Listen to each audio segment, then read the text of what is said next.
Hello and welcome to this guide on how to complete your postal vote.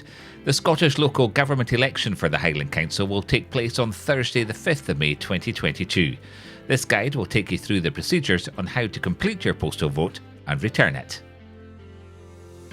Okay, let's get started. You should receive your ballot paper pack about a week before polling day. If it does not arrive, you can get a replacement up to 10 PM on Thursday the 5th of May. This can be handed into any polling station in the Highland Council area by 10 PM that day. It's also important to note that after receiving a postal vote, you cannot vote in person at a polling station. So what's in your postal vote pack? First up is some simple instructions on how to complete your postal vote. Your postal voting statement and envelope A. Your ballot paper with all the candidates you can vote for listed on it. And envelope B. This is a prepaid envelope for returning your postal vote.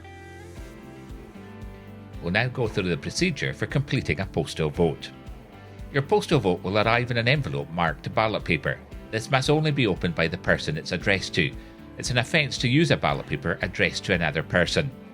The first thing you should do is read the instructions to the voter, which are on the bottom half of the postal voting statement. These instructions explain how to vote and how to seal the envelopes to return your vote. This video will also show you how to do this. The next step is to check that the ballot paper number on the postal voting statement, in this example 002226, matches the number on the back of the ballot paper.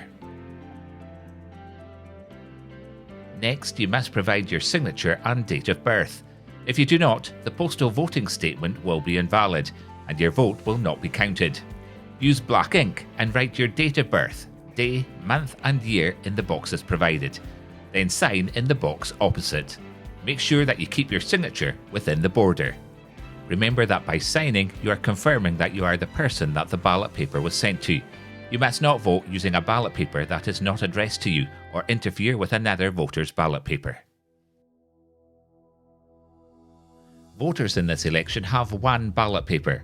The voting instructions are given at the top of each ballot paper. The top of the ballot paper will indicate the number of candidates to be elected for the ward. You can make as many or as few choices as you wish. Putting the number 1 in the voting box next to your first choice, putting the number 2 in the voting box next to your second choice, putting the number 3 in the voting box next to your third choice, and so on. In this example, the voter voted for 2 candidates in order of preference. If you make a mistake on your ballot paper, you can correct it, as long as it's obvious which your choice is. If not, you can apply to the Elections Office for a replacement before 10 PM on Thursday the 5th of May. You must return your original postal ballot or remains of it before you can have a replacement postal ballot. The helpline number will be in the instructions on the postal voting statement, and it's on screen now. When you've completed your ballot paper, fold and place it in envelope A.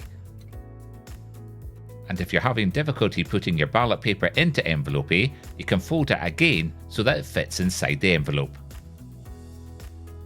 Next, you'll need to moisten the area highlighted in yellow.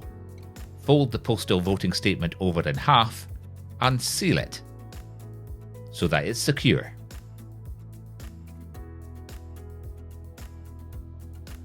And finally, you need to put envelope A into envelope B, making sure that the return address to the returning officer shows through the window of envelope B. And if you find that envelope B doesn't seal properly, you can seal it with sellotape. And that's it, you're ready to post your vote. If you would like any further advice, you can see our elections webpage at highland.gov.uk/voter.